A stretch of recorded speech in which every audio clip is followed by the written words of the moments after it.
Everyone, আজকে আমি বানিয়েছিলাম ম্যাগি পকোড়া। চলো তোমাদের সাথে রেসিপিটা শেয়ার করি। প্রথমে দেখতেই পাচ্ছ ম্যাগিগুলোকে আমি সেদ্ধ করে তুলে নিয়েছিলাম। এরপর একে একে দিয়েছিলাম কর্নফ্লাওয়ার আর বেসন, আর এর মধ্যে দিয়ে দিয়েছিলাম পেঁয়াজ কুচি, লঙ্কা কুচি, আর এর মধ্যে দেখতেই পাচ্ছ প্লেটে সমস্ত মশলাগুলো ছিল, যেমন ধরো গরম মশলা ছিল, লঙ্কার গুঁড়ো আর ম্যাগি মশলা আর লবণ।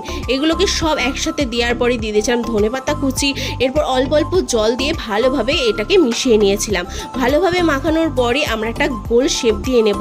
তোমরা তোমাদের মতন শেপ দিয়ে নিতেই পারো। আমি গোল শেপ দিয়ে নিয়েছিলাম। গোল করে শেপ করে নেওয়ার পর কর্নফ্লাওয়ারের ব্যাটারের মধ্যে ডুবিয়ে ম্যাগিগুলোকে যে টুকরো করে রেখেছিলাম তার মধ্যে একটুখানি ওলট পালট করে নেওয়ার পরে ফ্রাইং প্যানে তেল দেওয়ার পর যে গরম হয়ে যাবে তেলটা, তখনই আমি এইগুলোকে এক এক করে ছেড়ে দেবো। তো এরপর এপিট ওপিট করে নেওয়ার পর বেশ লাল লাল হয়ে যাবে, তখনই আমরা এটাকে নামিয়ে নেব। আর নামিয়ে নিলেই হয়ে যাবে আমাদের ম্যাগি পকোড়া। আমরা এখন ম্যাগি পকোড়া খাই। তোমরা তখন চ্যানেলটা সাবস্ক্রাইব করো। বা